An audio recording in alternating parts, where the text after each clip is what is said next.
আজকের দিনই বৈঠকে সংক্ষিপ্ত সময়ে বক্তব্যের বিষয় সিয়াম, ফরজ সিয়াম। সিয়াম শব্দের আবিধানিক অর্থ হল বিরত থাকা।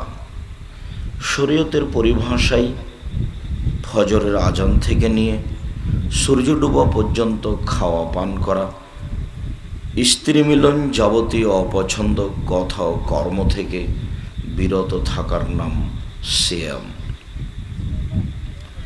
সম্মানিত দিনী ভাই বোন, আমরা আলোচনায় সিয়াম শব্দটি ব্যবহার করব, রোজা নয়। আর সিয়াম আর রোজা এক নয়। সিয়াম মানে বিরত থাকা, আর রোজা মানে উপবাস থাকা। ঠিক তেমনি সলাত এবং নামাজ এক নয়। সলাত মানে হচ্ছে বিশেষ প্রার্থনা, আর নামাজ মানে হচ্ছে উপাসনা করা। ঠিক তেমনি জাহান্নাম আর দোজখ এক নয়।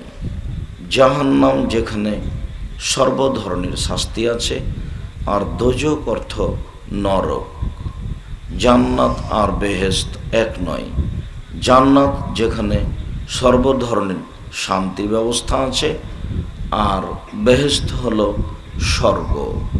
ঠিক তেমনি আল্লাহ এবং খোদা এক নয়।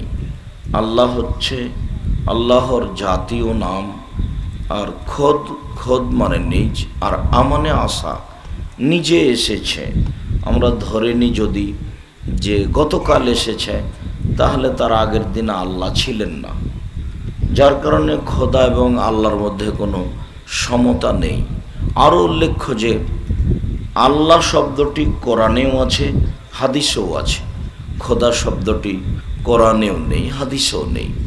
জান্নাত শব্দটি কোরআনেও আছে, হাদিসেও আছে।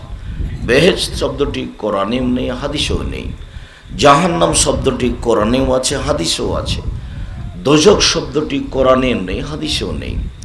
সলাত শব্দটি কোরআনেও আছে, হাদিসেও আছে। নামাজ শব্দটি কোরআনেও নেই, হাদিসেও নেই। সিয়াম শব্দটি কোরআনেও আছে, হাদিসেও আছে। রোজা শব্দটি কোরআনেও নেই, হাদিসেও নেই। এমনিতেই চলছে। আর যেসব আলেম ওলামার কারণে চলছে, তাদের থুথির জোর খুব বেশি। তারা বলছে যে কে বলছে চলবে না। তারা যদি একটু বলতো নরমভাবে, হ্যাঁ আসলে সলাত সিয়াম এগুলো আল্লাহর দেওয়া শব্দ, এগুলো বলাই ভালো। রোজা চললেও সিয়াম বলাই ভালো, এরকম বললে মানুষ একটু সহজে ভালো পথ পেত। তার থুথির জোরে আবার বলছে যে তাহলে মনে হয় রোজা চলবে। নইলে হুজুরে এত শক্তিশালী হয়ে বলছেন কেন? কত তার বলার ঢং গতি।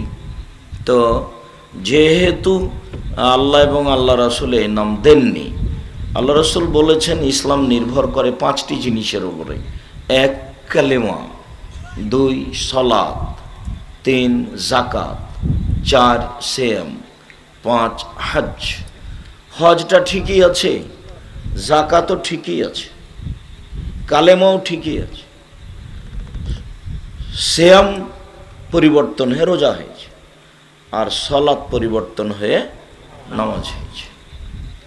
অথচ হাদিসে এসেছে এইভাবে, বনিয়াল ইসলাম আলা খামস, ইসলামের ভিত্তি হচ্ছে 5টি। কালেমা, ও ইতাই সলা, ইতাই যাকা, ও ইকামিস সলা, সলাত আদায় করা, ও ইতাই যাকা, যাকাত দেওয়া, ও সমে রমজান, রমজান মাসের সিয়াম পালন করা, ওল হজ, আর ক্ষমতা থাকলে হজ করা। এগুলো রাসূল সাল্লাল্লাহু আলাইহি সাল্লামের দেওয়া নাম। আরও সামাজিকভাবে বলা যেতে পারে যে নাউনের পরিবর্তন হয় না। কোরআন মাজিদ বাংলাতেও কোরআন, ইংরেজিতেও কোরআন, আরবিতেও কোরআন। এটা তো নাম, নামের পরিবর্তন হবে কেন? নামের পরিবর্তন হয়ে গেলে তার ভিত্তিই থাকলো না। তা আমরা সংক্ষিপ্ত আলোচনাতে শুরু থেকে নিয়ে শেষ পর্যন্ত সিয়াম শব্দটি ব্যবহার করব, আপনাদের বুঝতে যেন অসুবিধা না হয়। সিয়াম ইবাদতের জগতে সবচেয়ে দামি ইবাদত সিয়াম। যদিও সলাত এমন একটি ইবাদত যার উপরে নির্ভর করে অন্যান্য ইবাদত। সিয়াম সবচেয়ে দামি ইবাদত, এ কথাই ঠিক। একাধিক দলিল দিয়ে আমি আপনাদের কাছে পেশ করব যে ইবাদতের জগতে সিয়ামের তুলনায় কোনো ইবাদত নেই। একটু বলি এখানে, তাহলে ওটা সহজ হবে। উমামা বাহেলি রাদিয়াল্লাহু তাআলা আনহু বলেন, আমি আল্লাহ রাসূলকে বললাম, মুরনি বে আমালিন, আল্লাহ নবী আমাকে একটা আমলের কথা বলেন, আমলটা করব, জান্নাতে চলে যাব। তখন আল্লাহ রাসূল বলছেন, ও মামা আলাইকা বিসম ফাইনাহু লা মিসলা লাহু, তাহলে তুমি সিয়াম পালন করো। ইবাদতের জগতে সিয়ামের সমপর্যায়ের কোনো ইবাদত নেই। অন্য এক বর্ণনায় এসেছে, আইদুল্লাহু, ইবাদতের জগতে সিয়ামের মতো সমপর্যায়ের কোনো ইবাদত নেই। এমন কোনো ইবাদত নেই যেটাকে বলা যেতে পারে যে এইটা সিয়াম, এই সালাত ইবাদতটা সিয়ামের মতো, এরকম কোনো ইবাদত পৃথিবীতে নেই। বলা যাবে না যে এই হজ ইবাদতটা সিয়ামের মতো, এটা বলা যাবে না। তার মানে পৃথিবীতে এমন কোনো ইবাদত নেই যেটা সিয়ামের সমপর্যায়ের হতে পারে। কেন? রাসূল সাল্লাল্লাহু আলাইহি ওয়াসাল্লাম বলছেন যে কুল্লু আমাল ইবনে আদম ইজাফুল হাসানাত বিআশরি আমসালি আলা সাবে মিয়াতে জিব, আদম সন্তান যেটাই নেকি করে সেটাই আমি ফেরেশতাকে বলি যে 10 লিখে দাও, আরো বাড়াও, 700 আরো বাড়াতে থাকো। আল্লাহ তাআলা বলছেন ইল্লা সম, তবে সিয়াম এমন নয়, ফাইনাহু লি, সেটা আমার ব্যাপার, ওয়ানা আজিজি বিহি, প্রতিদান আমি দিই। পৃথিবীতে এমন কোনো ইবাদত নেই যার বিনিময় আল্লাহ নিজ হাতে দিবেন সিয়াম ছাড়া। তাসবিহ তাহলিল জিকির আজকার খুব দামি ইবাদত, আল্লাহ খুব খুশি হন, কিন্তু কেউ যদি সুবহানাল্লাহ বলে তাহলে নেকিটা নিচে দিবেন না, ফেরেশতাকে বলবেন লিখে দাও। হজ কবুল হয়ে গেলে লোকটা হয়ে গেছে সেই দিনের মতো যেদিন তার মা তাকে জন্ম দিয়েছে, নিষ্পাপ, তাহলে হজ বড় ইবাদত। এরপরেও আল্লাহ বলবেন না যে আমি দিই, ফেরেশতাকে বলবেন নেকিটা লিখে দাও। ইবাদতের জগতে সালাত, নামাজ একেবারেই ভিন্ন ইবাদত। এক দুই মিনিট পরে বলছি, একেবারেই ভিন্ন ইবাদত, তার তুলনায় কোনো ইবাদত নাই। এরপরেও সালাত আদায় করলে আল্লাহ ফেরেশতাকে বলবেন নেকিটা লিখে দাও, নিজে লিখবেন না, নিজে দিবেন না। তো সিয়ামই একটা ইবাদত এমন যার বিনিময়ে আল্লাহ কি করবেন? নিজে হাতে দিবেন। তাহলে এর মান ভিন্ন, এর মর্যাদা ভিন্ন। রাসূল সাল্লাল্লাহু আলাইহি ওয়াসাল্লাম বলেন যে ফিল জান্নাত সামানি আবওয়াব, জান্নাতে 8টি দরজা রয়েছে।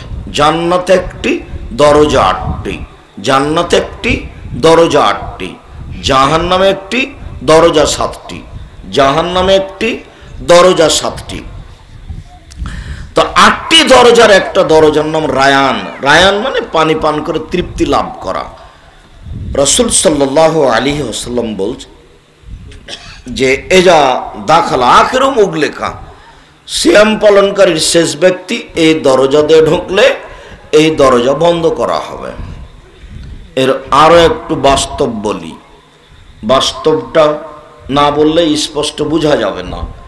ঢোকার সময়তে 8টা দরজাতে ফেরেশতা থাকবেন, সিয়াম পালন করার জন্য একটা দরজা, ফেরেশতারা ওখানে আছে। আসেন আসেন, যারা সিয়াম পালন করেছেন এই দরজা দিয়ে আসেন। আসেন যারা হজ করেছেন তারা এই দরজা দিয়ে আসেন। আসেন যারা দান খায়রাত করেছেন তারা এই দরজা দিয়ে আসেন। সব দরজা থেকেই ডাকা হবে। তখন আবু বকর সিদ্দিক রাদিয়াল্লাহু তাআলা আনহু বলেছিলেন, আল্লাহর নবী, সব দরজা থেকে ডাকা হবে এক ব্যক্তিকে, এমন কি কেউ আছে? তো রাসূল সাল্লাল্লাহু আলাইহি ওয়াসাল্লাম, হ্যাঁ তুমি তার মধ্যে। আবু বকর, তোমাকে সব দরজা থেকে ডাকা হবে, তোমার মান ভিন্ন। সবাই বলবে আবু বকর সিদ্দিক এদিকে আসেন, এদিকে আসেন, এদিকে আসেন। তো রাসূল সাল্লাল্লাহু আলাইহি ওয়াসাল্লাম বললেন, এই যা দাখালা আখিরুহুম উগলেকা, সিয়াম পালনকারীর শেষ ব্যক্তি ঢুকে গেলে এটা বন্ধ করা হবে, তখন বাকিগুলো খোলা আছে। তার মানে হলে হজ করার পরেও দান করার দরজা দিয়ে ঢুকতে পারবে, দান করার পরেও হজ পালন করার দরজা দিয়ে ঢুকতে পারবে, কোনো সমস্যা নেই। কিন্তু শুধুমাত্র সিয়াম পালনের যেটা দরজা আছে এইটা দিয়ে অন্য কোনো ইবাদতকারী ঢুকতে পাবে না। আমি কি বুঝাতে পারছি? যে বলছি যে সিয়াম একেবারেই ভিন্ন ধরনের ইবাদত, এর সাথে কোনো ইবাদতের মিল নেই। ইবাদতের জগতে সবচেয়ে দামি ইবাদত হলো সিয়াম, যার বিনিময় আল্লাহ তাআলা নিজ হাতে দিবেন। তবে দুইটা কারণ উল্লেখ করেছেন, বলেছেন যে বলে আজলি এদাও তামাহু শাহওয়াতাহু, আমার কারণেই তো দুটো জিনিস ছেড়ে দিয়েছে, কাজে আমি তাকে জান্নাতে দিব। এক, খাদ্য খায়নি, খাদ্য বন্ধ রেখেছে, এটা আমার বৈশিষ্ট্য, আল্লাহ খায় না, তো একটা সময় পর্যন্ত না খেয়ে থেকেছে, এটা আমি খুব ভালোবাসি, তো আমি তাকে নিজে বিনিময় দেব। কি বিনিময় দেব? কি দিবেন? ও জান্নাত দিবেন। সিয়াম পালন করলে 5-10 নেকি হয় না। কেউ যদি সিয়াম পালন করে তাহলে আল্লাহ 500 নেকি লিখে দিলেন, এমন কথা নয়, অথচ নেকি হওয়ার পরিমাণ আছে। রাসূল সাল্লাল্লাহু আলাইহি ওয়াসাল্লাম বলছেন, কেউ যদি জানাজায় যায় তাহলে 1 কেরাত নেকি হবে, যদি মাটি দেওয়া পর্যন্ত থাকে তাহলে 2 কেরাত নেকি হবে, আর 1 কেরাত হলো উহুদ পাহাড়ের সমান। উহুদ পাহাড় হলো 4 কিলোমিটার প্রশস্ত, 8 কিলোমিটার লম্বা, নিচে কত আছে মানুষ জানে না। তাহলে অনেক নেকি হয়ে গেল। আবার পাল্টা বলছেন, কেউ যদি বাড়িতে কুকুর রাখে, ট্রেনিং প্রাপ্ত কুকুর ছাড়া এমনি যদি কুকুর রাখে তাহলে প্রত্যেক দিন 1 কেরাত করে নেকি কমে যাবে। তো কি নেকি করেছে ও, যার জন্য কুকুর বাড়িতে রাখা হবে না, কুকুরের সাথে ভালোবাসা নেই, বিড়াল থাকবে। রাসূল সাল্লাল্লাহু আলাইহি ওয়াসাল্লাম বললেন যে ফাইনাহু লি ওয়া আনা আজিজি বিহি, সিয়াম আমার ব্যাপার, প্রতিদান আমি দিব। মানে 2-4-5 নেকি নয়, এর বিনিময় কোনো নেকি নেই, এর বিনিময় হলো এ নাও কি জান্নাত, যেহেতু নিজে হাতে দিবেন। অন্য এক বর্ণনা বুখারী মুসলিমে এভাবে এসেছে, আদাত্তুল ইবাদিয়াস সলিহিনা, আমি আমার ভালো বান্দাদের জন্য থাকা খাওয়ার ব্যবস্থা এত উন্নত মানের রেখেছি, আর এত দামি মহিলা আমি সেখানে রেখেছি। মহিলার ব্যাপারে বলছেন যে তাদের চক্ষু হবে টানা টানা, লম্বা লম্বা, ডাগর ডাগর, তাদের মাথার চুল হবে কুচকুচে কালো, লম্বা লম্বা, কোঁকড়া কোঁকড়া, তাদের কোনোদিন পেশাব হবে না, তাদের কোনোদিন পায়খানা হবে না, তাদের কোনোদিন হায়েজ হবে না, তাদের কোনোদিন নাকে শিকান আসবে না, তাদের কোনোদিন গায়ে ময়লা হবে না, তাদের কোনোদিন কাপড়ের রং পরিবর্তন হবে না। ভিন্ন ধরনের নারী, ওদের ব্যাপারে আল্লাহ তাআলা বলছেন লাম ইয়াতমিসহুন্না ইনসুন কাবলাহুম ওয়ালা জান, যেদিন আমি এসব নারীকে জান্নাতি পুরুষদের হাতে তুলে দিব, সেই দিনের পূর্ব পর্যন্ত কোনো মানুষ, কোনো জিন তাদেরকে স্পর্শ করেনি। ওদেরকে ঢাকা আছে, ঘেরা আছে, ওদেরকে দেখে মনে হবে ঝিনুকের মধ্যে লুকানো মুক্তা। এটা আল্লাহ বলছে। তা আল্লাহ তাদের ব্যাপারে খুব চ্যালেঞ্জ করে বলেছেন এইসব কথা, যে কেউ তাদের স্পর্শ করেনি, ওদেরকে দেখে মনে হবে লুকিয়ে রাখা, ঝিনুকের মধ্যে লুকিয়ে রাখা মুক্তা। এই বোকা ছেলে, তোমার তো মোবাইলে দিন রাত ল্যাংটা মেয়ে আছে, তুমি মোবাইলে দিন রাত ল্যাংটা মেয়ে দেখে চক্ষু ঠান্ডা করে, কলিজা ঠান্ডা করে বেটা জান্নাতের মেয়ে ভোগ করতে যাও। পড়ে আছে অত সহজ? হজিবাতিল নার বিশ্বহুয়াত হজিবাতিল জান্নাত বিল মাকারেহে, নিয়ম নীতি কষ্ট ক্লেশ ত্যাগ তিতিক্ষা দিয়ে জান্নাত ঘেরা আছে। নিয়ম নীতি কষ্ট ক্লেশ ত্যাগ তিতিক্ষা দিয়ে জান্নাত ঘেরা আছে, আর মনের ইচ্ছা দিয়ে জাহান্নাম ঘেরা আছে। মন মতো চলে যে জাহান্নামে যাবে সে, সুদ ঘুষ খাই যে মন মতো চলে সে জাহান্নামে যাবে সে। দাঙ্গাবাজি করে যে, দলীয় দাপট দেখিয়ে ক্ষমতা দখল করে যে, অসহায় মানুষগুলির প্রতি জুলুম নির্যাতন করে যে, ক্ষমতা দেখিয়ে বাড়িঘর দখল করে নেয় যে, জেল হাজতে দেয় যে, এরকম দাম্ভিক, এরকম স্বৈরাচারী, এরকম স্বেচ্ছাচারী, এরকম বদমেজাজি মানুষের জন্য জাহান্নাম প্রস্তুত করা আছে। হজবতের নারবি শাহওয়াত, মনের ইচ্ছা দ্বারা জাহান্নাম ঘেরা আছে। নিয়ম নীতি কষ্ট ক্লেশ ত্যাগ তিতিক্ষা দিয়ে জান্নাত ঘেরা আছে। রাসূল সাল্লাল্লাহু আলাইহি ওয়াসাল্লাম বললেন যে আমি এত উন্নত মানের নারী তাদের দিব, এত উন্নত মানের থাকা খাওয়ার ব্যবস্থা আমি তাদের দিব, মা রাত আইনুন চোখ কোনোদিন দেখেনি, মা সামিয়াত অজনুন কান কোনোদিন শোনেনি, ওমা খাতারাবে কালবে বাসার মানুষের অন্তর কোনোদিন ভাবেনি থাকা খাওয়ার ব্যবস্থা এত উন্নত মানের হতে পারে।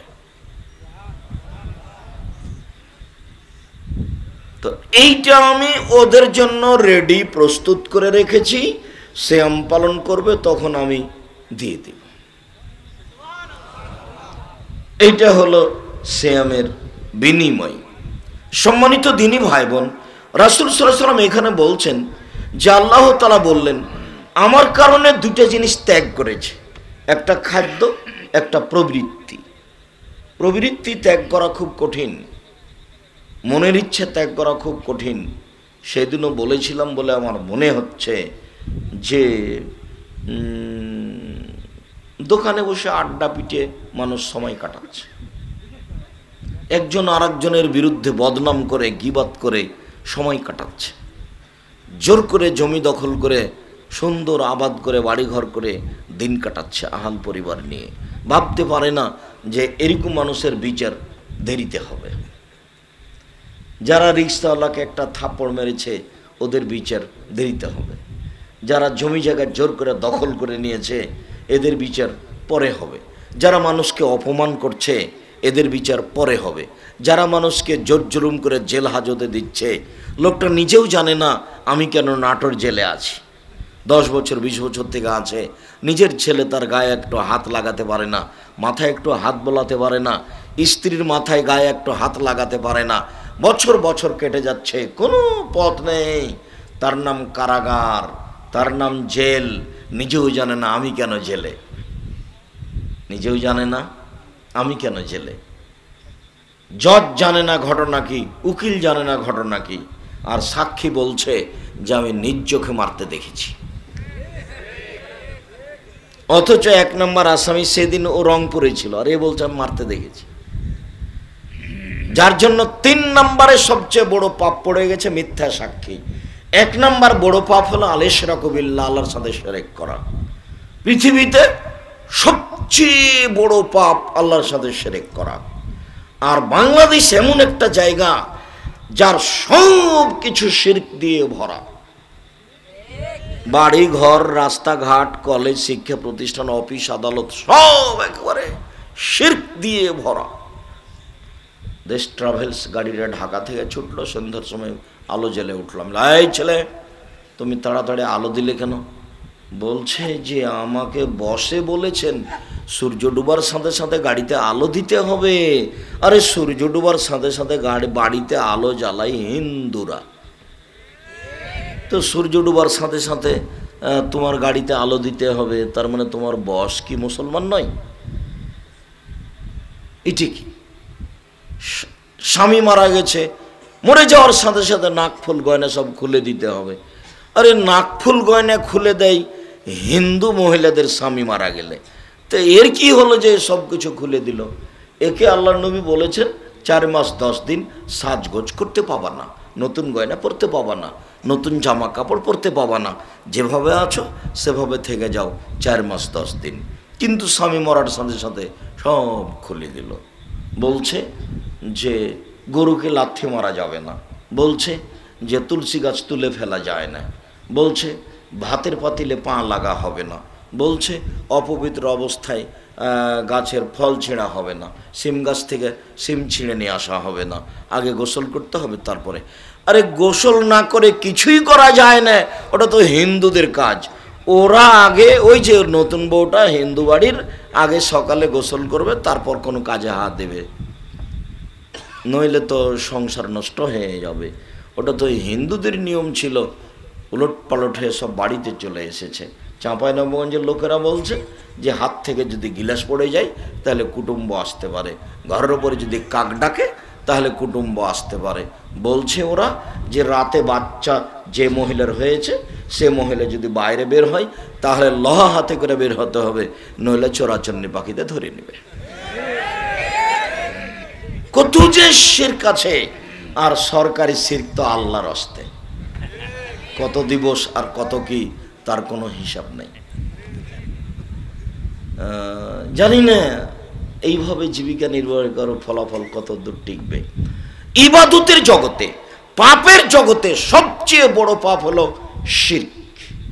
কিভাবে আপনি কবরের কাছে গিয়ে মানত মানছেন? কবর যে মরে গেছে ও কি পিটিয়ে একাকার করে দিল নাকি তার কোনো ঠিক ঠিকানা নেই। ও আপনার কি দিতে পারে? যে ওখানে আপনি গরু জবাই করে দিলেন, ওখানে কিছু মানত মানলেন, ওর অবস্থা তো কেউ জানে না পৃথিবীতে। মানুষ মরার পরে এমন ব্যবস্থাপনা আল্লাহর, কিয়ামত পর্যন্ত তার সাথে যোগাযোগের কোনো পথ নেই, কোনো পথ নেই। মানুষ যদি ভালো হয় তাহলে কবরে থাকার সময়সীমা বাসর রাতের সমান। বাসর রাতের সমান কথাটা একটু বুঝিয়ে বলেন না আব্দুর রাজ্জাক সাহেব। বাসর রাতের সমান মানে হলো যে মা চাচি খালা ফুফু বাসর ঘর সাজাবে, এটাই ঠিক। বাসর ঘর সাজাতে হবে, কনেকে সাজাতে হবে, এ কথাই ঠিক। বর ঘরে গিয়ে মাথায় হাত দিয়ে দোয়া পড়ে 2 রাকাত সালাত আদায় করবে আগে পিছে দাঁড়িয়ে, তারপরে দাম্পত্য জীবনে যাবে। তারপরে কিছু কথাবার্তা বলল, ধরে নিলাম 10টা 11টার সময় ঘরে গেছে, তারপরে সালাত আদায় করেছে। এভাবে সময় কাটতে কাটতে ঘুমাতে সময় লেগে গেছে প্রায় রাত 2টা। এখন 5টায় আজান হবে, তখন আজানের সময়তে তার নিকটের মানুষ জাগাচ্ছে। আল্লাহ নবী বলছেন উত্তর যদি ভালো হয়ে যায় ফেরেশতা বলবেন নাম কানাউমাতিল্লাহ রুসালাইকুজিল্লাহ বাহালি, আরে তুমি ঘুমিয়ে যাও বাসর রাতের ঘুমানোর মতো, যাকে কেউ জাগাবে না তোমার অতীব প্রিয় মানুষ ছাড়া। আরে তোমার স্ত্রী ছাড়া তোমাকে কেউ জাগাবে না, তুমি ঘুমিয়ে যাও বাসর রাতের ঘুমানোর মতো। ভাষাটা ফেরেশতা বলবেন কবরের লোকটাকে যদি উত্তর ঠিক হয়ে যায়, বলবেন ঘুমিয়ে যাও বাসর রাতের ঘুমানোর মতো, তাকে কেউ জাগাবে না। 5টা বেজে গেছে, আজান হয়েছে, তখন তার স্ত্রী বলছেন উঠেন আজান হয়ে গেছে। তখন একবারে চোখ এভাবে মুছতে মুছতে বিরক্ত হয়ে বলবার এখনই তো ঘুমালাম, অথচ 4 কোটি বছর থেকে ঘুমিয়ে আছে, 20,000 বছর থেকে ঘুমিয়ে আছে, 50,000 বছর থেকে ঘুমিয়ে। উত্তর যদি ঠিক হয়ে যায়, আর যদি না হয় তাহলে তো অবস্থা যেটা একাধিক শুনেছেন সেটাই। এটা হলো কবর। কিয়ামতের মাঠ, কিয়ামতের মাঠ হলো 1 ওয়াক্ত সালাত আদায়ের সমান। 1 ওয়াক্ত সালাত আদায় করতে সময় লাগবে কত? ধরে নিলাম মাগরিবের সালাত আদায় করতে 7 মিনিট লাগলো, ধরে নিলাম জোহরের সালাত আদায় করতে 10 মিনিট লাগলো, তাহলে 5, 7, 10-এর বেশি 1 ওয়াক্ত সালাত আদায় করতে লাগবে না। বিচারের মাঠে ভালো মানুষের সময়সীমা হলো 1 ওয়াক্ত সালাতের সমান। আর যদি একটু বিচার দেরি হয়ে যায়, একদিন যদি লেট হয় 50,000 বছর, যদি 3 দিন লেট হয় তাহলে 1.5 লক্ষ বছর। আমাদের আপনি উপজেলা চেয়ারম্যান, উপজেলা চেয়ারম্যান তো ভালোই স্বাদ পোষণ করলেন দায়িত্বের, ভালো কথা। যদি সমাজকে কন্ট্রোল করার মতো সুযোগ হয় তাহলে করাও ভালো। আবু যার গেফারি রাদিয়াল্লাহু তাআলা বলছেন আল্লাহ নবী আমাকে একটু আমার এলাকার নেতা করে দেন না। তখন আল্লাহ রসুল বলছেন করেছো কি তুমি? আরে নেতৃত্ব আমানত, ওটা তো সব রক্ষা করতে পারবে না, ওটা উমারের কাজ। যার রাস্তাতে শয়তান থাকে না, যার রাস্তাতে শয়তান থাকে না, যেটা 20 পনে 20 হয় না তার নাম উমার, যেটা 20 সেটা 20 হবে না তার নাম উমার, তার নাম উমার। নেতৃত্ব উমার দিবে, তুমি কেন এখানে? তুমি করেছো কি? তো যদি ওরকম পারা যায় ভালো, একটু যদি 19-20 হয় তাহলে সেটা যে কত কঠিন। একটা টিনের যদি 19-20 হয়ে যায় তাহলে বিচারের মাঠে টিনটা মাথায় তুলে দেওয়া হবে। আর যদি একদিন লেট হয় বিচার তাহলে 50,000 বছর মাথার উপরে টিন থাকবে। আর যদি 3 দিন লেট হয় তাহলে 1.5 লক্ষ বছর। এরপরে দায়িত্ব চালাতে হবে যদি পারে মানুষ উমারের মতো। ভালো, কেননা 7 শ্রেণীর মানুষ বিচারের মাঠে বিশেষ ছায়াতলে থাকবে। তার 1 নম্বরে আছে ন্যায়পরায়ণ নেতা। 1 নম্বরে আছে ন্যায়পরায়ণ নেতা। আবার আল্লাহ রাসূল বলছেন নেতৃত্ব দিবা যদি 2 জনের কাউকে নেতা করা হয় তাহলে তাকে ছুরি ছাড়াই জবে করা হলো। আল্লাহ রাসূল এটা আবার কি? এইখানে বললেন যে 7 শ্রেণীর মানুষ বিশেষ ছায়াতলে থাকবে, তার 1 নম্বরে আছে ন্যায়পরায়ণ নেতা। আবার এখানে বলছেন যে যাকে 2 জনের নেতা করে দেওয়া হলো তাকে ছুরিবিহীন জবে করা হলো। ছুরিবিহীন জবে করা তো খুব কঠিন কাজ। তার মানে হলো এই যে ঠিকভাবে নেতৃত্ব দিলে দুনিয়া টিকে না, আর অন্যায়ভাবে নেতৃত্ব দিলে পরকাল টিকে না। নেতৃত্ব খুব কঠিন জিনিস, উভয় সংকট, উভয় সংকট। উমরকে একদিন মানুষ ছুরি দিয়ে মেরে দিল, যার কারণে নেতৃত্বের এত মান, যার কারণে নেতৃত্বের অবস্থা এত কঠিন। হুজুর দিয়ে জাহান্নাম উদ্বোধন হবে, তা কি জানেন? মৌলানা সাহেবকে দিয়ে কি করা হবে? জাহান্নাম উদ্বোধন করা হবে। তো মৌলানা সাহেব তো আল্লাহ রাসূল বলছেন যে মৌলানা সাহেব হলেন নবীর স্থানে। বলছে আল্লাহ রাসূলুল আম্বিয়া, আরে মাওলানা হচ্ছে না নবীগণের উত্তরাধিকারী, নবীগণের স্থলাভিষিক্ত কাজ করছে। তার মানে তারা কত দামি, তাদের জন্য ক্ষমা চায় আকাশ জমিন, গাছপালা, পশু প্রাণী, জীব জন্তু, কীট পতঙ্গ, যা কিছু পৃথিবীতে আছে সবাই মৌলানা সাহেবের জন্য ক্ষমা চায়। এ কথা আমি বলিনি, এ কথা মুহাম্মদ সাল্লাল্লাহু আলাইহি ওয়াসাল্লাম বলেছেন। আবার মুহাম্মদ সাল্লাল্লাহু আলাইহি ওয়াসাল্লাম বলেছেন জাহান্নাম উদ্বোধন হবে মৌলানা সাহেব দিয়ে। তো ঠিক নেতৃত্ব তাই। সম্মানিত দিনী ভাই বোন, বলছিলাম আমার কারণে 2টি জিনিস ত্যাগ করেছে, প্রবৃত্তি আর খাদ্য, যার কারণে আমি তাকে জান্নাত দিয়ে দিব, নিজে হাতে জান্নাত দিয়ে দেব। প্রবৃত্তি ত্যাগ করা খুব কঠিন জিনিস, প্রবৃত্তি ত্যাগ করা খুব কঠিন জিনিস। টাকনুর নিচে প্যান্ট পরে যারা প্রবৃত্তিকে মানে তারা, দাড়ি চাঁচে যারা প্রবৃত্তিকে মানে তারা। আপনারা দাড়ি চেঁচে এই কাজটা জানি করেন না, ওটা মেয়ে মানুষের মতো হয়ে যায়। দাড়ি থাকবে একটা পুরুষের পরিচয় থাকবে, আর দাড়ি থাকলে পুরুষত্ব শক্তি ভালো থাকে, এর একটা মর্যাদা মান আছে। দোকানে বসে আড্ডা পিটে যারা প্রবৃত্তিকে মানে তারা, দাঙ্গাবাজি করে যারা, যাদের বিচার দেরিতে হবে, জালেমের বিচার দেরিতে হবে, দাঙ্গাবাজি করে যারা, দলীয় দাপট দেখায় যারা, অর্থের ক্ষমতা দেখিয়ে মানুষকে অপমান করে যারা, অসহায় মানুষকে কাঁদায় যারা, তাদের বিচার পরে হবে, তারাই জালেম। যারা ওসর জাকাত দেয় না, ফকিরের টাকা মেরে খায়, ও জালেম। কোটি টাকা নিজে উপার্জনের বিচার শেষ হয়ে যাবে, তখন জালেমদের বিচার হবে। বিচারের মাঠে থাকতে থাকতে সময় পার হয়ে যাবে। যারা সুদ খায় তারাও জালেম, ওদের বিচার দেরিতে হবে, ওদেরকে রক্তের নদীতে ফেলে দেওয়া হবে, আর পাশ থেকে পাথর মেরে মেরে তার মুখকে ভেঙে চৌচির করা হবে। যতদিন পর্যন্ত মানুষের বিচার শেষ না হচ্ছে ততদিন পর্যন্ত ওকে রক্তের নদীতে ফেলে রেখে তার মুখের উপরে পাথর দিয়ে মেরে মেরে তাকে শাস্তি দেওয়া হবে। আর দুনিয়াবি ব্যাপারে বলেছেন কেউ যদি 1 টাকা সুদ খায় 36 বার জেনা করে যত পাপ হবে, 1 টাকা সুদ খেলে তার চেয়ে বেশি পাপ হবে। তিনি বলেছেন সুদের পাপের 70টি ভাগ আছে, ছোট ভাগ হলো মার সাথে জেনা করলে যেমন পাপ হয়। তিনি বলেছেন সুদের ফলাফল নিঃস্ব, যারা সুদ খায় তাকে একদিন ভিক্ষা করে খেতেই হবে, ও খাক আর তার ছেলে খাক, সুদের ফলাফল নিঃস্ব, একদিন না একদিন তাকে ফকির হতেই হবে, আজ হোক আর কাল হোক। খুব ঘৃণিত পাপ হলো সুদ খাওয়া। এই ছেলে, তুমি বা তোমার বাপ বা তোমার মা যদি কিস্তিতে নাম দিয়ে থাকে, তাহলে আজ থেকে যেন আর কিস্তির নাম কেটে দেয়, যেন এখানে না থাকে। ভিক্ষা করে খেতে রাজি আছি বেটা, ভিক্ষা করা ভালো কাজ নয়, তবে জায়েজ। চকলেট বিক্রি করে খেতে রাজি আছি, কলা বিক্রি করে খেতে রাজি আছি, ভিক্ষা করে খাবো কেন আব্দুর রাজ্জাক সাহেব? ব্যবসা করে খাবো।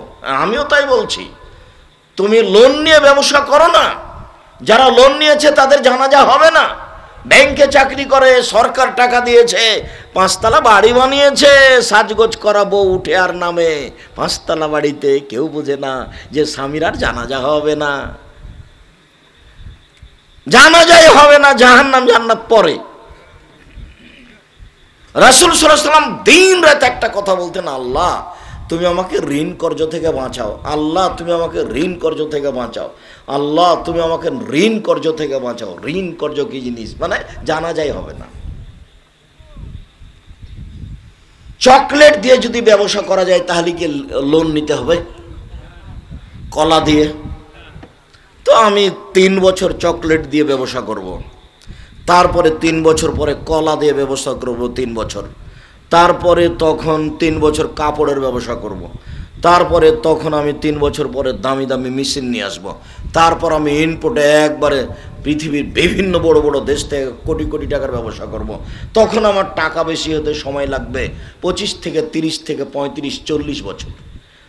একদিনই ও কলিকাতায় হিরোইন কিনে ঢাকায় বিক্রি করতে চায়, তো এটা ব্যবসা নয়, এটা ভুল হিসাব। তাই তাকে লোন নিতে হয়েছে, এটা জাহান্নামে যাওয়ার পথ।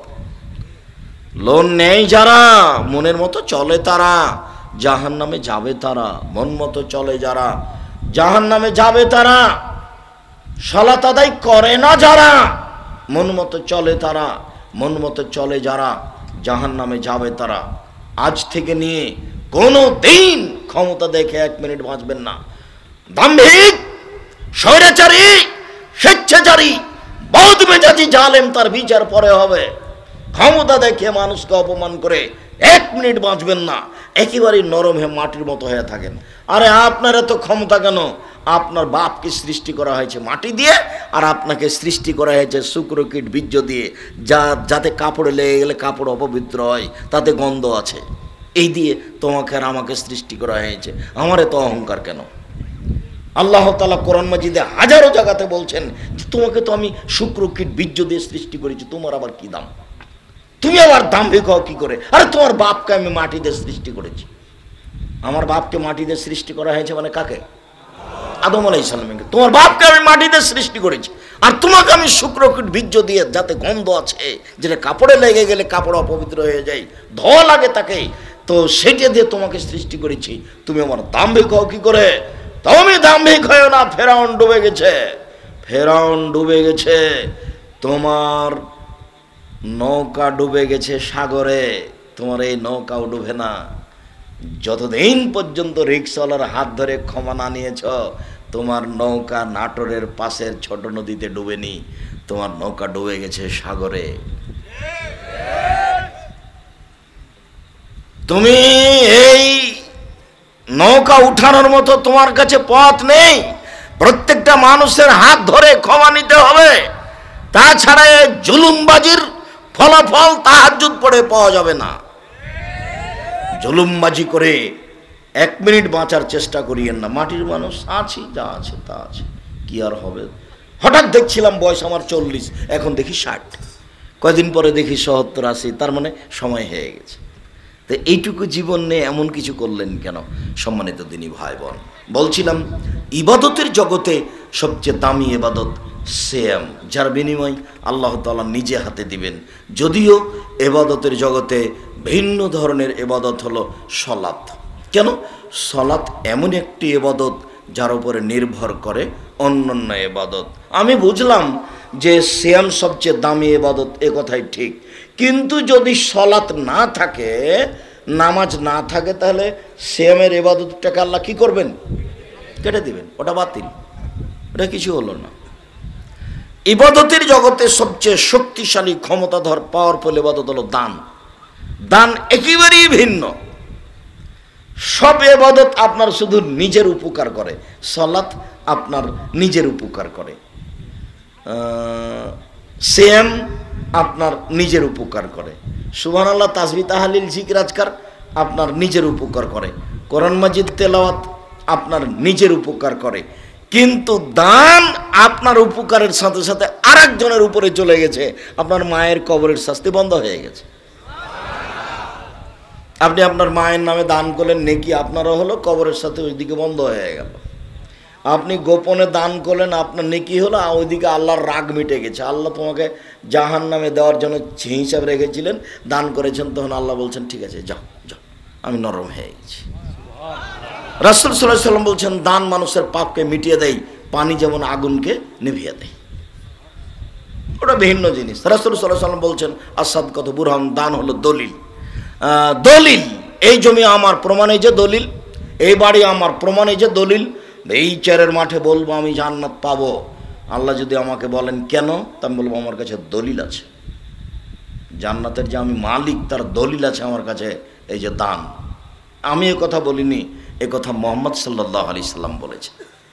অতএব ইবাদতের জগতে সবচেয়ে শক্তিশালী, পাওয়ারফুল, ক্ষমতাধর ইবাদত হলো দান। এরপরে যদি সালাত না থাকে তাহলে দানের মতো ইবাদতটা কি করবেন, কেটে দিবেন। ওই এক ভিন্ন ইবাদত,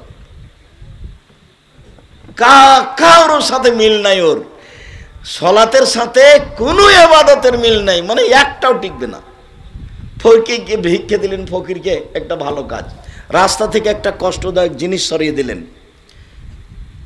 একটা রাস্তাতে কুকুর মুড়ে পড়ে আছে, তা আমাদের দেশের লোকে মনে করছে যে উপজেলা চেয়ারম্যান সরাবেন, মেম্বার সরাবে। আল্লাহ রাসূল ও কথা বলেনি। আল্লাহ রাসূল বলছেন যেই সরাবে তার জন্য জান্নাত, যে সরাবে। রাস্তাতে একটা ইট, একটা মরা কিছু পড়ে আছে, আছেই, কে সরাবে? বলে চেয়ারম্যান লোক পাঠাবে, তখন মেম্বার লোক পাঠাবে, তখন জি না, আপনি, যার পাশে আছে সেই, বিনিময় জান্নাত। একবারে বুখারী মুসলিমের হাদিস। যার জন্য রাস্তাঘাট বন্ধ করা কাজটা, হরতাল কাজটা চিরদিনের জন্য হারাম। রাস্তায় এমন একটা জিনিস, আল্লাহ রাসূলের কথা শুনলে আপনি অবাক হবেন। আল্লাহ রাসূল বলছেন রাস্তা নিয়ে যেখানে গন্ডগোল হবে সেখানে রাস্তা ডবল হবে, বাড়িঘর ভেঙে দিয়ে রাস্তা বড় হবে। রাস্তাতে বাড়িঘর সরিয়ে দিতে হবে, দিয়ে রাস্তা বড় করতে হবে। যেখানে রাস্তা নিয়ে গন্ডগোল হয়েছে আল্লাহ রাসূল বলেছেন ওটা ডবল করো, যা আছে তার ডবল। রাস্তার সাথে কোনো আপোষ নেই। সাহাবীগণ রাস্তাতে বসতে চেয়েছিলেন, একটু প্রয়োজনীয় কথা বলতে, না না না না না, রাস্তায় বসা হবে না, রাস্তায় বসলে মানুষের অসুবিধা হবে, না রাস্তায় বসতে পাবো না। তখন বলছে বসাই লাগবে আমাদেরকে। তখন বলছে শোনো, রাস্তাতে যদি বসা লাগে, এক, মানুষের জিজ্ঞাসা করবে কোন পথে যাব আজকে বক্তব্য শুনতে, তখন বলে দিও। দুই, মানুষের সালাম দিলে উত্তর দিও। তিন, চক্ষু নিচু করে রাখিও, মানুষজনকে যাচ্ছে, মহিলা পুরুষ দেখার লাগবে না। মানে 4-5টা শর্ত লাগিয়ে দিলেন রাস্তায় বসার জন্য। রাস্তাতে বসাই নিষেধ, দোকানপাট করা নিষেধ, রাস্তা ভিন্ন জিনিস। এই রাস্তার বিষয়টি যদি চেয়ারম্যান, মেম্বার, এমপি, মন্ত্রী জানতেন তাহলে পরিবেশ আরো শক্ত হতো। তারা মনে করছে এটা সামাজিক ব্যাপার, এটা শরীয়ত ব্যাপার। আল্লাহ রাসূল রাস্তার ব্যাপারে খুব কঠোর ছিলেন। কি বললাম আপনাকে, একটু গন্ডগোলের রাস্তা ডবল, বাড়ি ঘর ভেঙে সরিয়ে দেওয়াকে ডবল হতে হবে। সম্মানিত দিনী ভাই বোন, বলছিলাম এত সুন্দর ইবাদত আমি সালাত আদায় করিনি, সেই জন্য কাটা গেল। সালাত ভিন্ন ধরনের ইবাদত। আপনার সাথে জরুরিভাবে একটা কথা বলতে চাই, সেটা হলো এই, মানুষের জীবনে 4টা জরুরি কাজ। 1, 5 ওয়াক্ত সালাত। 2, হালাল রুজি। 3, কোরআন তেলাওয়াত। 4, 2 জন যেখানে বসে আছে সেখানে বসবেন না, সেখানে যাবেন না। দোকানে গিয়ে দাঁড়িয়ে দাঁড়িয়ে জিনিস নেবেন। ভাই লবণ আছে? যে ½ কেজি লবণ দেন। মরিচ আছে? যে 250 মরিচ দেন। নেওয়া হয়ে গেছে, চলে যান। ওখানে দাঁড়াবেন না, ওখানে আরও 2 জন বসে আছে, কারো বদনাম করছে। আপনি যদি গিয়ে বলেন ঠিকই বলেছিস, আসলেই খারাপ, তার জান্নাত হবে না, তাহাজ্জুদ আর কোনোটা টিকবে না, খুব কঠিন জিনিস। আর এমনি তো দোকানে ল্যাংটা মেয়ে আছে, এখন তো দোকান টিভি ছাড়া চলে না, মানুষের ঘরে ল্যাংটা মেয়ে নাচে, মানুষের দোকানে ল্যাংটা মেয়ে নাচে।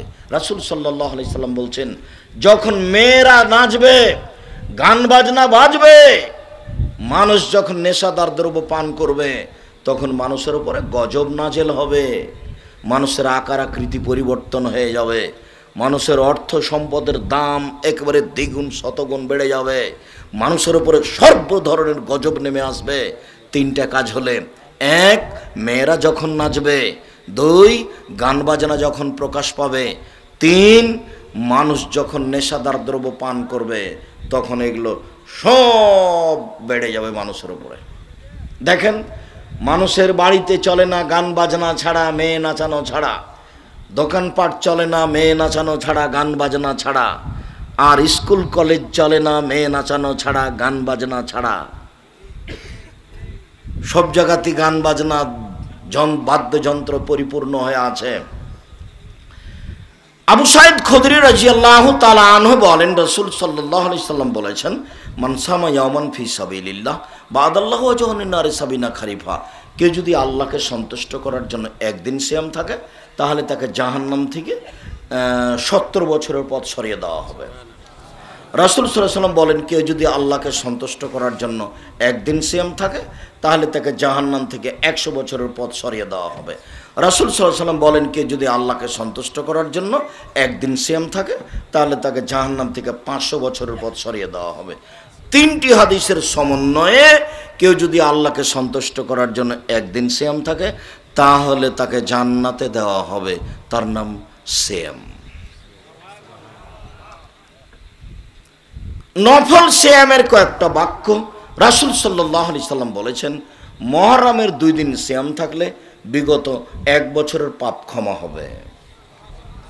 রাসূল সাল্লাল্লাহু আলাইহি সাল্লাম বলেন, কেউ যদি আরাফার 1 দিন সিয়াম থাকে, তাহলে আগে পরে 2 বছরের পাপ ক্ষমা হবে।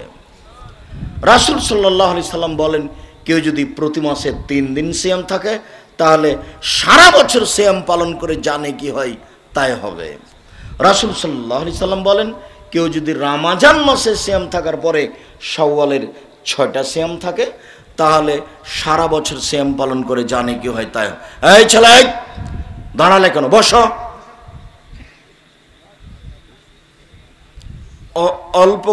অল্প কিছুক্ষণ দেরি করো, আমি তোমার বিরক্তির পূর্বেই কথা শেষ করবো ইনশাল্লাহ। তোমাকে কষ্ট দিয়ে আমি বক্তব্য দিতে চাই না, তবে আমি বক্তব্য দেব তখন তুমি দোকানে আড্ডা পিটবে, চা পান করবে, এমন নোংরা আচরণ দেখায় না।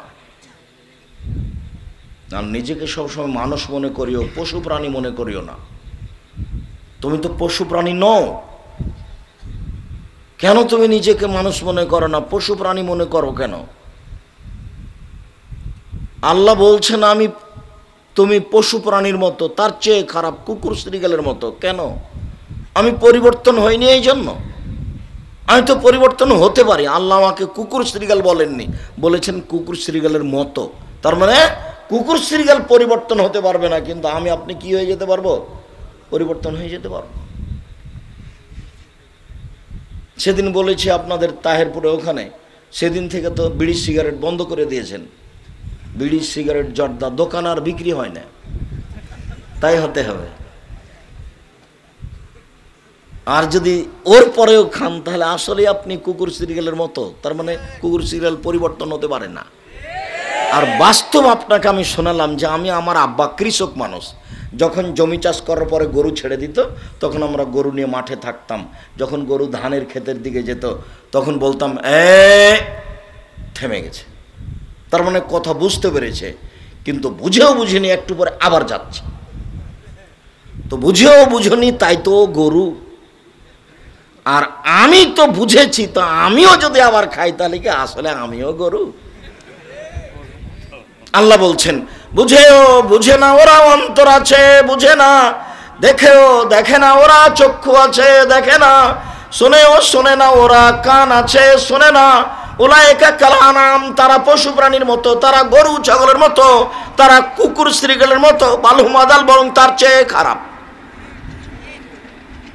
তো ও পরিবর্তন হতেই পারে না।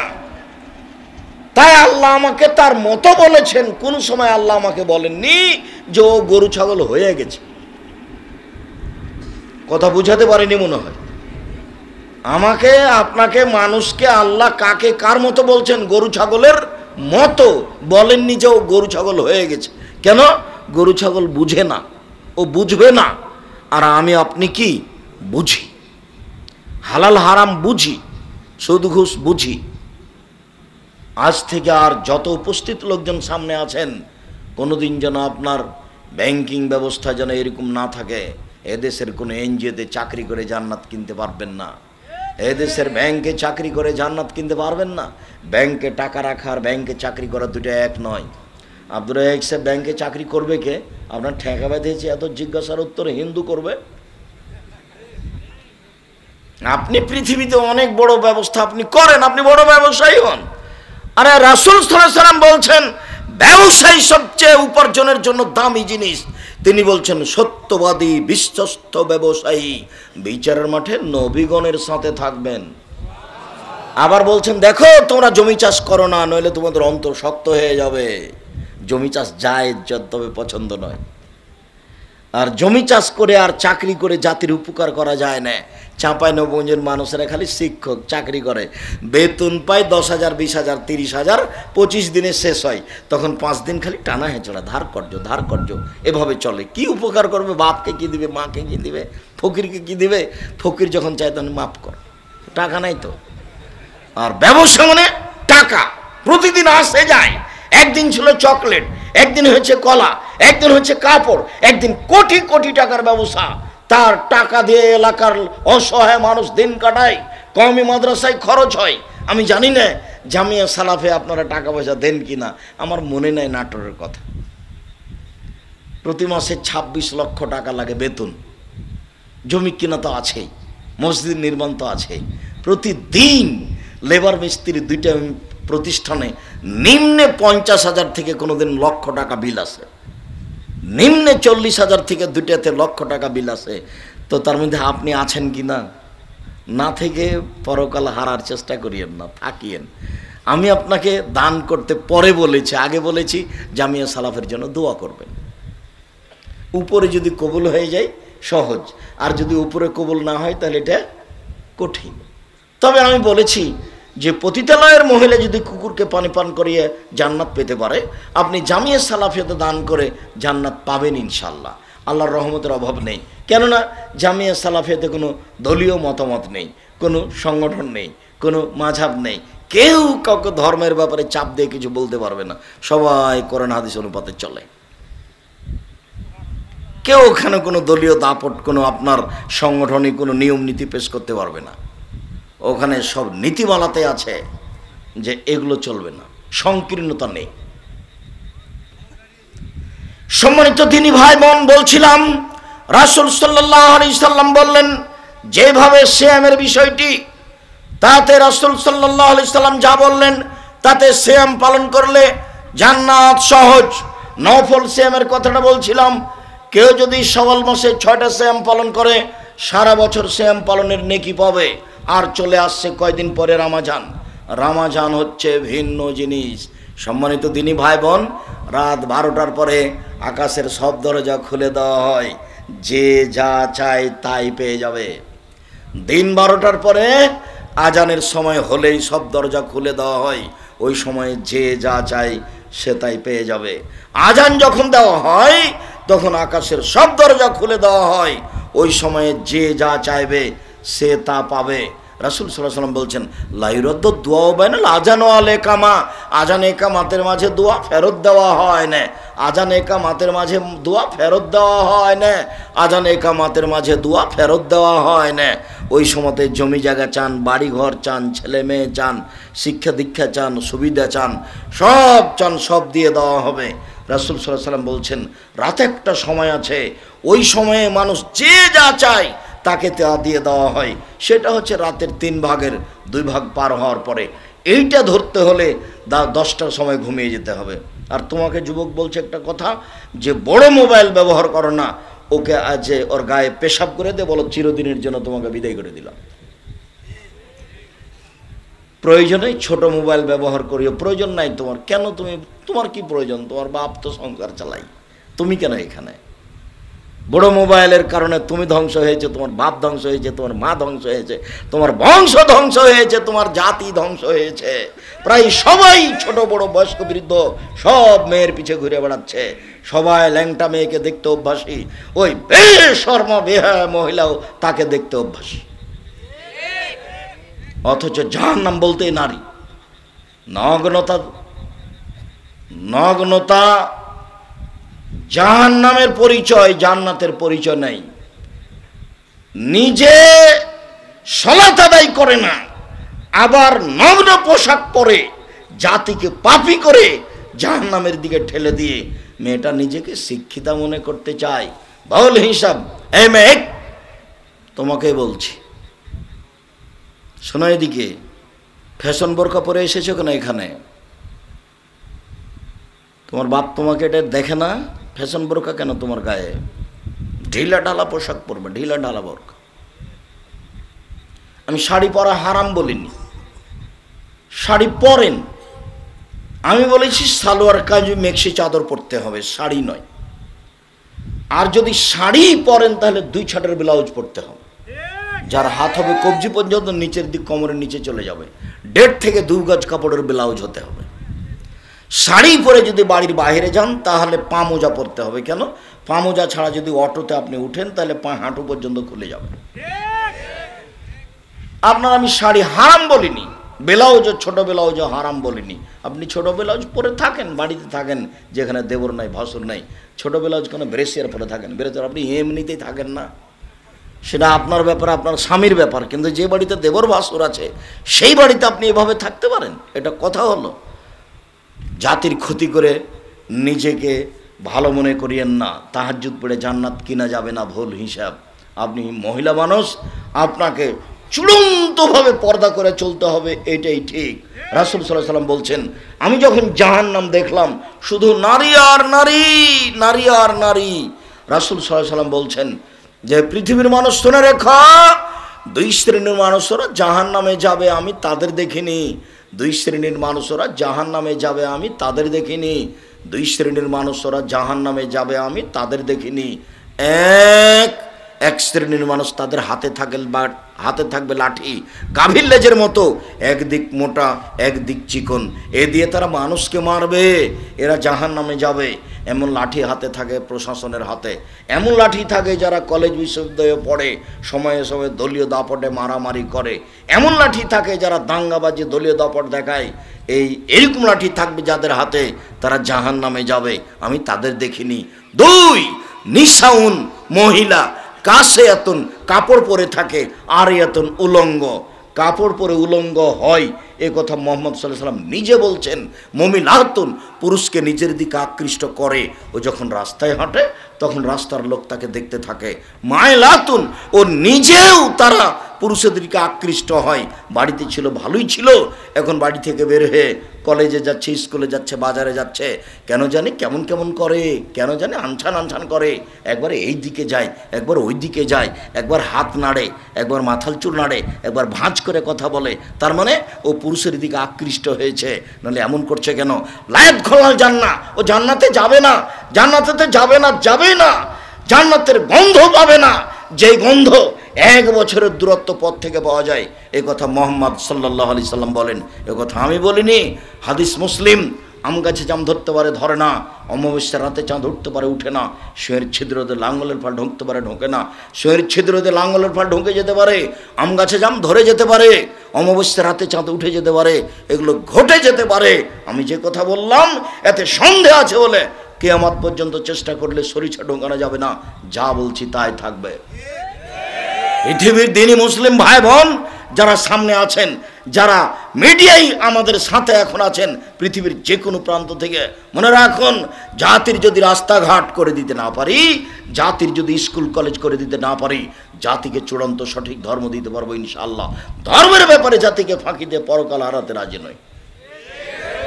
দিন রাত বলে আসছি, 90 সাল থেকে নিয়ে এখন পর্যন্ত কোনোদিন অপ্রয়োজনীয় বাক্য বলিনি। 90 সাল থেকে নিয়ে এখন পর্যন্ত কোনোদিন কেসা কাহিনী বলিনি। 90 সাল থেকে নিয়ে এখন পর্যন্ত কোনোদিন মানুষের কাছে পথ খরচ চায়নি। 90 সাল থেকে নিয়ে এখন পর্যন্ত মানুষকে নিজের পরিচয় দিইনি।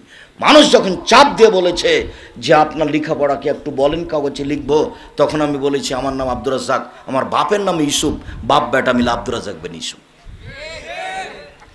এর চেয়ে আমি কোনোদিন মুখ দিয়ে উচ্চারণ করেছি, কোনোদিন প্রমাণ হয়ে গেলে জাতির সামনে আমি দাঁড়াবো না, এটা আমার শতদিনের কথা। আমি কোনোদিন দেশ বিরোধী বক্তব্য একটা বাক্য দিইনি। আমি কোনোদিন কোনো মানুষের বিরুদ্ধে, দল মাঝাবের বিরুদ্ধে একটা বাক্য বলিনি। আমি বলেছি 95% জন বক্তা মিথ্যুক, আমি বলিনি ইনি মিথ্যুক। আমি বলেছি 98% জন মুফাসসির মিথ্যুক, তবে আমি বলিনি এই মুফাসসির মিথ্যুক, এ কথা বলিনি। আপনার যদি সাধ থাকে যে আমার মুফাসসিরের মিথ্যা দেখান, তখন আপনাকে দেখাও আমি পাতার পাতা, ওভাবে প্রস্তুত হয়ে আছে। আর আপনাকে আমি দিনরাত দেখাচ্ছি, আপনি দেখেন না। এই যে দেখেন, 32 বছর আগে বলেছি এই পৃষ্ঠাতে একটা দোয়া ও খাতমুল কোরআন, কোরআন খতমের দোয়া দেখা আছে। এর কোনো একটা বাক্য যদি রাসূলের হয়, তাহলে আমি সেদিন থেকে বক্তব্য দেব না। ধর্মের নামে মিথ্যা আছে, ও মিথ্যুক বক্তা, ও মিথ্যুক মুফাসসির। কোরআন মাজিদের গায়ে যদি মানুষ মিথ্যা কথা লেগে দিতে পারে, তাহলে বক্তব্যে আরো শত কথা বলবে।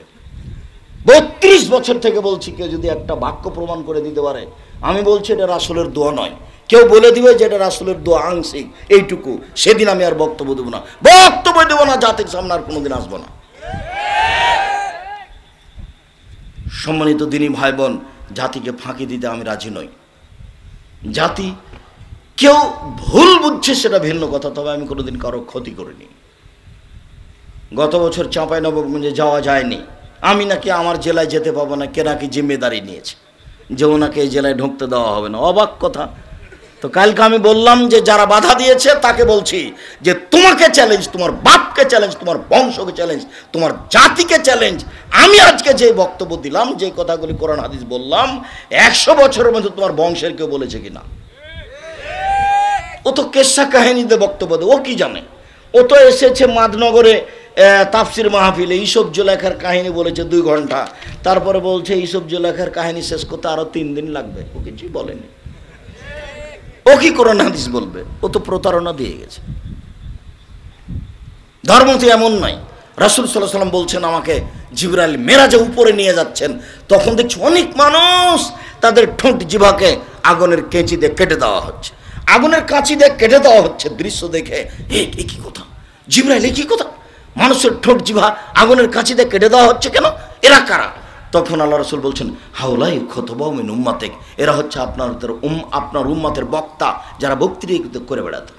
নেবার তাহলে বলেন এটা কে? আমি তো আর আপনার চোখে আঙ্গুল দিয়ে ঢুকে বলতে পারি না। রাসূল সাল্লাল্লাহু আলাইহি ওয়াসাল্লাম বলছেন যে আল্লাহর নবী বলছেন যে আমি জিবরাইলকে যখন বললাম যে এরা কারা যাদের জিভা কেটে দেওয়া হচ্ছে, তখন জিবরাইল আমাকে বলছে আপনার উম্মতের যারা বক্তৃতা করে বেড়াতো ওরা। কোরআন মাজিদের গায়ে যদি মিথ্যা কথা লেখা থাকে, তাহলে ধর্মের নামে কত মিথ্যা কথা আছে। সাদ্দাদের কাহিনী মিথ্যা, 30 বছর থেকে বলছি, কেউ বলতে পারে না। আরে সাদ্দাদের কাহিনী কোথায় আছে মানুষই জানে না, এমনিতে বলছে। সত্য মিথ্যা পরে। মুকশিদুল মুমিনিন বইয়ে হেডলাইন দেওয়া আছে যে অবিবাহিত ছেলেমেয়ের পড়া নিষেধ। হেডলাইনই ভুল, সবাই খালি বলছে কি রে কি আছে এখানে, যে দেখে সেই পড়ে, যে দেখে সেই পড়ে। হেডলাইনে কি আছে? হেডলাইনই মিথ্যা। এখন হেডলাইনের পরে লিখছে যে ভরা পেটে স্ত্রী মিলন হলে ছেলে ভ্যাংচা হয়, সফরের পূর্বে স্ত্রী মিলন হলে ছেলে টেরা হয়, চন্দ্র সূর্য তো হারসাকু আন্না সেতুম, তোমরা তোমাদের জমিতে আসো, তোমরা তোমাদের খেতে আসো, তোমরা তোমাদের স্ত্রীর কাছে আসো, তোমাদের ইচ্ছা মতো। রাতে কি, দিনই কি, সকালে কি, সন্ধ্যায় কি, ভরা পেটে কি, আর সফরের পূর্বে কি, চন্দ্রগ্রহণ লাগলে কি আর না লাগলে কি। আল্লাহর কথা, আর উনি বলছেন হেডলাইন দেয় কথা। এটা হতে পারে? হয় কি করে? বইয়ের নাম কি করলে কি হয়, কি করলে ছাই হয়, কিছুই না। সব মিথ্যা কথা লেখা আছে ধর্মের নাম। এইভাবেই চলছে। সম্মানিত দিনী ভাই বোন, আপনাকে সতর্ক করছিলাম। রাসূল সাল্লাল্লাহু আলাইহি ওয়াসাল্লাম বলেন মান সামিয়ামান ফি সাবিলিল্লাহ, কেউ যদি আল্লাহকে সন্তুষ্ট করার জন্য একদিন সিয়াম থাকে, বিনিময় জান্নাত। তিনি বলেন মান সামা রমাজানা, কেউ যদি রমজান মাসের সিয়াম থাকে আল্লাহকে সন্তুষ্ট করার জন্য ঈমান সহকারে, তার সব পাপ ক্ষমা করা হয়েছে। তিনি বলেন মান কামা ঈমান ওয়া ইহতিসাবান, কেউ যদি রমজান মাসে তারাবি পড়ে তাহলে অতীতের সব পাপ ক্ষমা। রাসূল সাল্লাল্লাহু আলাইহি সাল্লাম বলেন কেউ যদি ইতিকাফ করে ঈমান সহকারে তাহলে তার অতীতের সব পাপ ক্ষমা। রমজান মাস আসলে আকাশের সব দরজা খোলা। রমজান মাস 3 ভাগে ভাগ করা হবে, এটা ভুল। পুরো মাসই দয়া, পুরো মাসই ক্ষমা, পুরো মাসই রহমত, খালি নেকি লুটে নেন।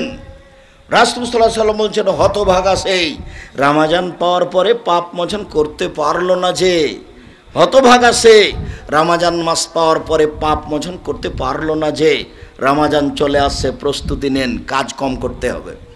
রমজান মাসকে ঠেকানোর জন্য কত প্রস্তুতি। যদি আপনি 20 প্রকারের ইফতারির ব্যবস্থা করেন তাহলে যে বিক্রি করেছে তাকে প্রস্তুতি নিতে হবে, তাহলে যে তৈরি করছে তাকে প্রস্তুতি নিতে হবে। আপনি যেহেতু 20-30 আইটেম করেছেন ইফতারির, আবার আপনি রমজান মাসে 3 জোড়া 4 জোড়া কাপড় নেবেন, স্যান্ডেল নেবেন, তাহলে দর্জিকে সাপ্লাই দিতে হবে, ব্যবসাকে সাপ্লাই দিতে হবে। রমজান মাসে কাজ কমিয়ে দিয়ে ইবাদত করতে হবে। কিন্তু মানুষ 11 মাসে যা ব্যবসা করেছে তা রমজানে করবে, তাহলে ইবাদত করবে কি দিয়ে?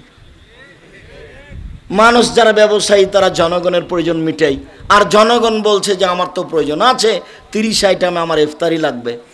ওইদিকে মহিলা বুবু নাটোরে গেছে বাজার করতে, 10টার সময় চলে গেছে, 2টার সময় ফিরে এসেছে, অনেকগুলি জিনিস নিয়ে এসেছে, ইফতারি করাবে দুলা ভাইকে, কত খুশি সে। বন্ধু বান্ধবকে ইফতারি করাবে, তার নাম রোজা। এরা কেউ সিয়াম থাকে না, এরা কি থাকে? রোজা থাকে। রোজা মানে উপবাস থাকা, সিয়াম মানে বিরত থাকা। এদের কোনো ইবাদত কবুল হবে না। সম্মানিত দিনী ভাই বোন, রমজানকে মূল্যায়ন করতে হলে কম খেতে হবে। রমজানকে মূল্যায়ন করতে হলে সব কাজ কমিয়ে গুটিয়ে আসতে হবে। 11 মাস ব্যবসা হয়েছে, 1 মাস হবে না। কিভাবে সম্পূর্ণ উল্টে গেল। 11 মাস ব্যবসা হলো না, শুধু মাস রমজান ব্যবসার জন্য থাকলো। সবাই প্রস্তুতি, যে চানাচুর বিক্রি করছে সেও প্রস্তুত, যে কাপড় বিক্রি করছে সেও প্রস্তুত, যে দর্জি সেও বলছে যে 11 মাস যত কর্মচারী থেকেছে রমজান মাসে কত কর্মচারী তার চেয়ে দ্বিগুণ 5 গুণ থাকবে না। সবাই ব্যস্ত, তাহলে ইবাদত করবে কে? তাহলে পদ্ধতি কি? সবাই তো বিক্রি করতে চাচ্ছে, সবাই তো কাজ করতে চাচ্ছে, তাহলে যারা সমাজে আছে ওদেরকে অভিলাষ আকাঙ্ক্ষা কমাতে হবে। বাস 11 মাস যেভাবে রুটি খেয়েছে ওইভাবে রুটি আর সবজি থাকবে, আর কিছু নাই, শুধু সবজি আর রুটি, এই দিয়ে সে ইফতার করে দিবে।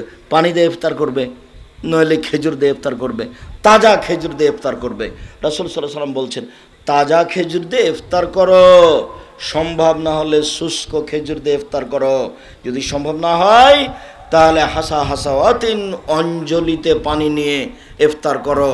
পৃথিবীতে ইফতার করার জন্য আর কোনো যোগ্য জিনিস নেই। আম জাম লিচু কলা কাঁঠাল বেল তাল নারিকেল আনারস আর ওই যে কি যে এখন ড্রাগন ফ্রাগন একটা চলবে না। বিসমিল্লাহ, মুখে কি দিতে হবে? তাজা খেজুর। যদি সম্ভব না হয় শুখা খেজুর, যদি সম্ভব না হয় তাহলে পানি। সারা পৃথিবীর মানুষের জন্য সহজ। 3 নম্বরটা সবার জন্য সহজ। এরপর প্রয়োজনীয় খাদ্য খাবেন, এশার সালাত আদায় করে ঘুমিয়ে যাবেন, একটু পরে উঠে রাতটাকে মূল্যায়ন করবেন, তাসবিহ তাহলিল জিকির আজকার কোরআন তেলাওয়াত, ক্ষমা নিতেই হবে।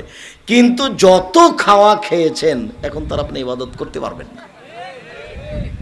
আল্লাহ রাসূল প্রস্তুতি নিতেন শেষের, তো কম খেতেন। কম খাওয়াই হচ্ছে প্রস্তুতি নেওয়া। সম্মানিত দিনী ভাই বোন, আমি আপনাকে 2টা বাক্য বলে আলোচনার শেষে চলে আসলাম।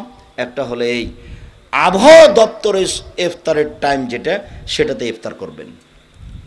3 মিনিট দেরি করে ইফতার করে যারা, তাদের নীতি হচ্ছে ইহুদি খ্রিস্টানদের নীতি।